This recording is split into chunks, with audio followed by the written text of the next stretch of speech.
We are down to the final 8 of the UCL this season. We're at the point in Lord of the Rings Two Towers when Smeagol is captured at the Forbidden Pool and he says, "My precious." And my precious Champions League is back. And we got 4 fantastic matchups to talk about. So, in the comments down below, let me know your predictions for the quarterfinals. Which 4 teams will advance to the semifinal? Which player will stand out the most in these 4 matchups? First game to talk about is Arsenal going up against Real Madrid. This is the matchup Arsenal fans really wanted, even though they are facing some injury setbacks. I waited till Wednesday to record this because I wanted to see how Saka would return from injury. He looked quite good. Obviously, you could tell that he's still having the injury fatigue with the hamstring.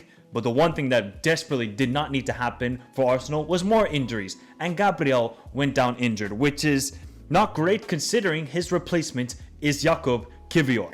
And Jakub Kiwior is nowhere near Gabriel's level. So if Gabriel goes down injured and you're trusting Kiwior and Saliba to go up against an Mbappe, Rodrigo, Vini, Bellingham, front 4 basically, that's trouble for Arsenal considering their defense has been their hallmark this entire season compared to the attack, which hasn't looked good. Martinelli, he looked pretty decent against Fulham, and he's going to have that same impact because looking at Real Madrid, throughout this season, this team cannot defend. If Carlo is going to trust in Lucas Vazquez, that will be his downfall because Lucas Vazquez this season, time and time again, especially on the counter-attack, is getting caught out of position.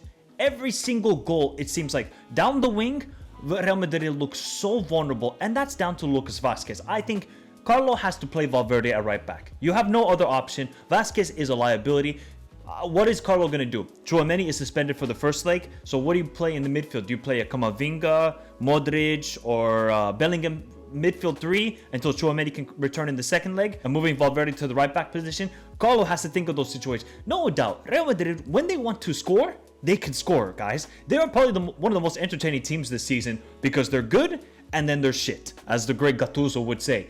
But defensively, I think Arsenal can tear them apart. It's just about how is Saka gonna do? How about Martinelli? This is now Martinelli's chance to really stand out. He's not had a great, I would say, season overall. But here in this game, because this is Arsenal season right here, the Champions League is what's left for them. So Arsenal players have to rise to the occasion. How will Ødegaard do considering Ødegaard was really a forgotten player at Real Madrid? A lot of hype when he signed from Norway. Didn't really pan out. He obviously made the transfer to Arsenal. Martin Ødegaard has a point to prove against Real Madrid. And Real Madrid, well, this is their bread and butter. They're still in the La Liga title race. They made the Copa del Rey final. They're in the Champions League. So kind of the treble is on, even though they haven't looked like treble winners at all this season. Is this the point now where Real Madrid, they turn it up and just annihilate Arsenal? I don't think so. The first leg being at the Emirates, Arsenal have to win that game. If they are down in this leg heading into the Santiago Bernabeu, it's done.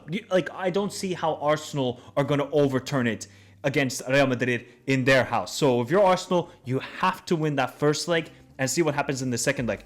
I think Arsenal can kind of win the midfield battle with the Rice, Partey, Ødegaard, considering we don't know what midfield combination Carlo is going to go with in both ties. It's obviously going to be different from the first leg to the second leg because I can imagine Tchouaméni coming in. Now I got to look at Vini and saying, Vini, you have not been good this season. He's had some bright spots like the Dortmund game and then other parts where you're like, is Vini even playing? Like the 2 games against Atletico, I was like, Vini's not even playing out there. Mbappe, he's got to show up. These are the reasons why Real Madrid desperately wanted to sign Mbappe for the Champions League nights. This is Mbappe, who also had a poor game against Atletico in both games. That's where he's got to stand out. So I don't know what's going to really happen in that first leg. I'm kind of feeling like Carlo is going to sit back, counterattack against Arsenal, and we'll see how Arsenal deal with the counters. And then the second leg, I can imagine Arteta is going to go full-on defensive mode like he's on FIFA and just try and get a 0-0 or a 1-1 draw. So Real Madrid will advance in this tie. I think it's going to be very, very close because Arsenal, I kind of have trust in them to be defensively good, but because of Gabriel's injury right now, it's just that's just the last thing Arsenal needed was for Gabriel to get injured. And for Real Madrid, I don't have any trust in their defense. I have trust in their attack. Their attack will take them through this tie and Real Madrid advance to the semifinals. Next tie, it is PSG up against Aston Villa. Are PSG going to dethrone the Premier League? They've obviously beaten Manchester City. They lost to Arsenal early on in this season in the Champions League. They knocked out Liverpool in the round of 16. And with this PSG side, right now, they are the most informed team in Europe alongside Barcelona. You can't stop these guys. They have scored almost 70 goals in the year 2025. 70 goals, people. Some teams don't even reach 30 goals. I'm thinking like Sheffield United at the Premier League a couple seasons ago.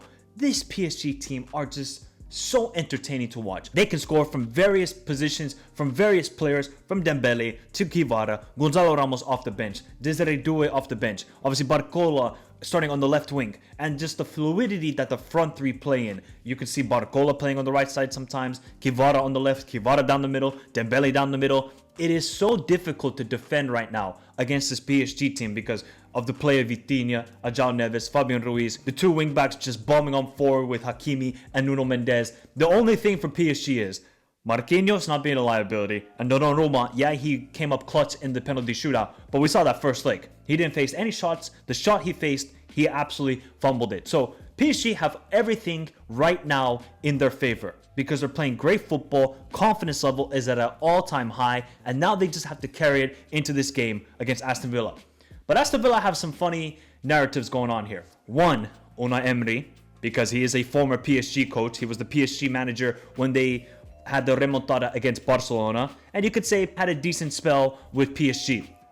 But now he's Aston Villa manager. And this is why Aston Villa brought him in, to bring them far into European competitions like they did last season in the Conference League and Cup competitions. Aston Villa made the semi-finals of the FA Cup. They are on a great season. Yeah, Premier League could be a little bit better, and defensively they should be doing a lot better, I think.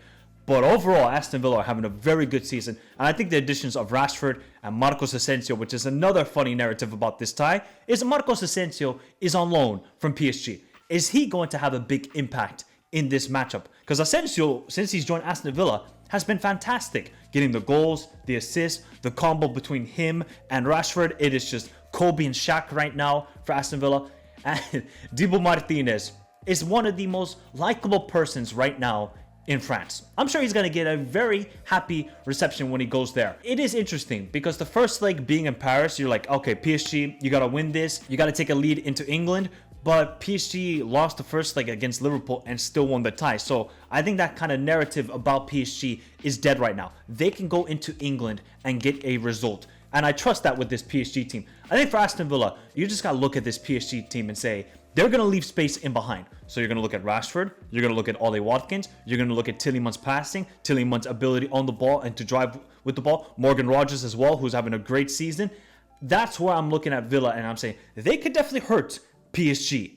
But are PSG just going to outscore Villa? I think this is going to actually be a very high-scoring affair. I could see the first leg being like a 3-1, 3-2 for PSG. I could even see the second leg being like a 2-2, 2-1 Aston Villa or 2-1 PSG. I think there's going to be goals in this tie, and it's just going to come down to either Dibu Martinez.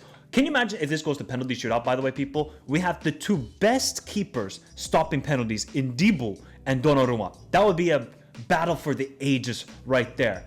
Who goes through? You cannot deny right now, this PSG team, they're on fire.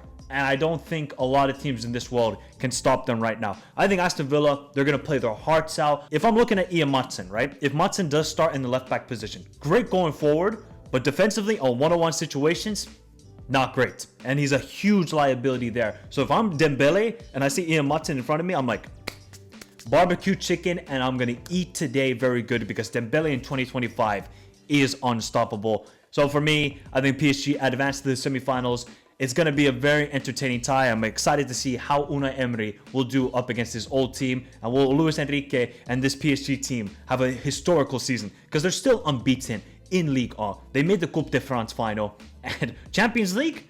Yeah, they're one of the favorites right now. So PSG advanced to the semifinals. Barcelona and Dortmund. On paper, you look at this. First place in La Liga, Barcelona on an absolute tear in 2025. They haven't lost a game so far, playing great football. Lamine Yamal, Rafinha, Pedri, Lewandowski still goal scoring at his old age, and Lewandowski going up against his old team. And then you have Borussia Dortmund, where I call them bipolar FC.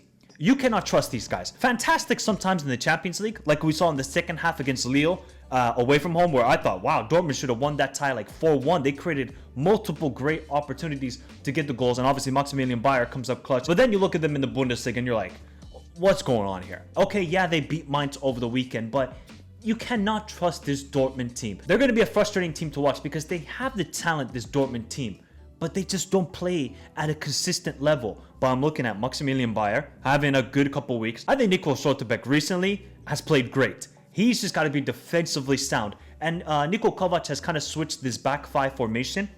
And I think it's helped bring some more stability to this Dortmund team because they're leaking goals and they're still going to make individual mistakes at the back, but they're kind of limiting it more with this back five formation. It's just about the midfield. This Dortmund midfield has to play amazing considering how well Barcelona are playing with their midfield trio of Pedri. Obviously, Daniel Olmo is now injured, so what do you do if you're Hansi Flick? And then De Jong in the DM position. Obviously, these two teams met earlier on in the league phase, and Barcelona won 3-2. Entertaining game. Obviously, the Shark, Ferran Torres, coming up clutch off the bench. But I feel like Dortmund can actually pose a threat to this Barcelona team. Guirassy, Adeyemi's pace, Maximilian Bayer with his ability on the ball.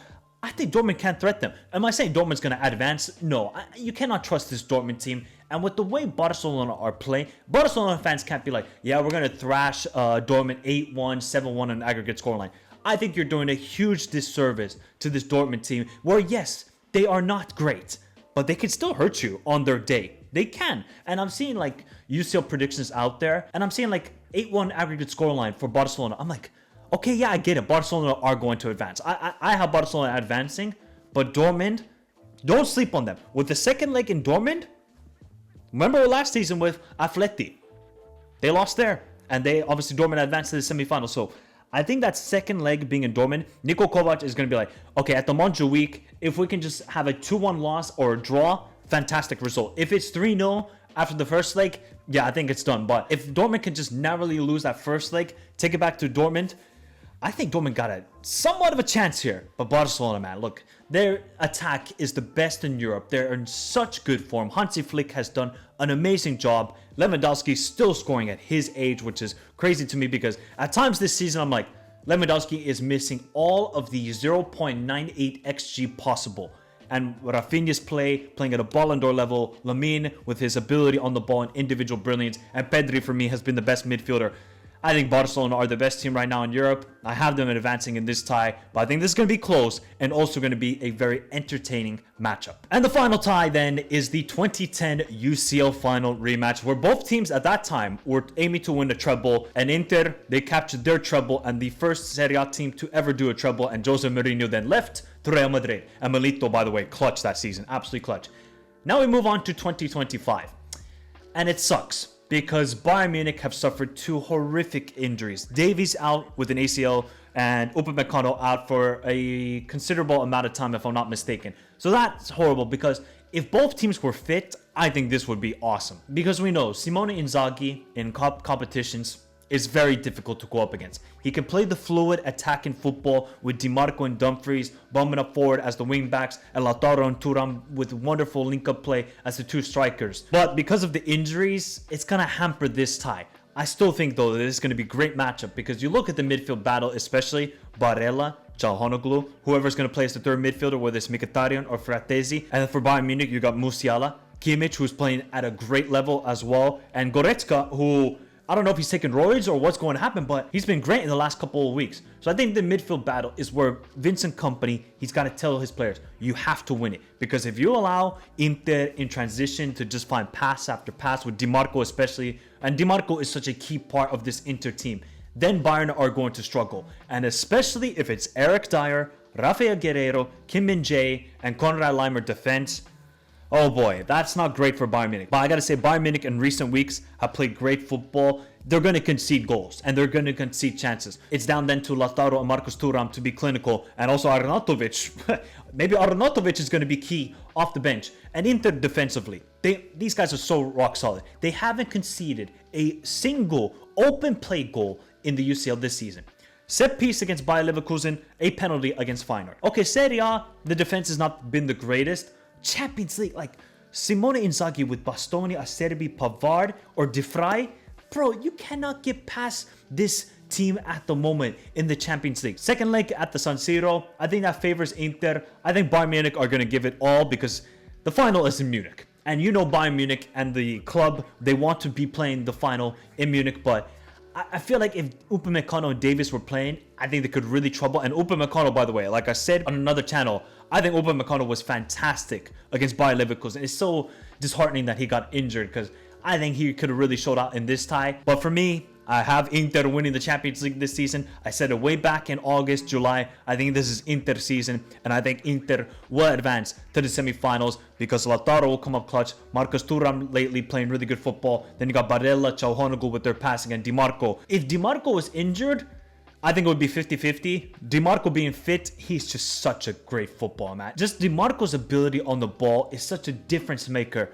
in a game, and I think that tilts it towards Inter 55-45. So I have Inter advancing to the semifinal, but a great matchup. And I think this is a moment for Harry Kane also to really show up because he's been playing great football, and Olise and Musiala. All right, enough of the yapping. There is my quarterfinal predictions for the UCL. Let me know your predictions in the comments down below. Remember to follow me on all the socials. Links to those, description down below, Instagram, Twitter. Remember to join the Discord. I'm sure the Discord on the UCL nights and Europa League nights are going to be crazy. Also, I'll be dropping the quarterfinal predictions for the Europa League in the next couple of days and a Greece video for all you people out there. But have a beautiful day. Stay safe in this crazy world. Till next time.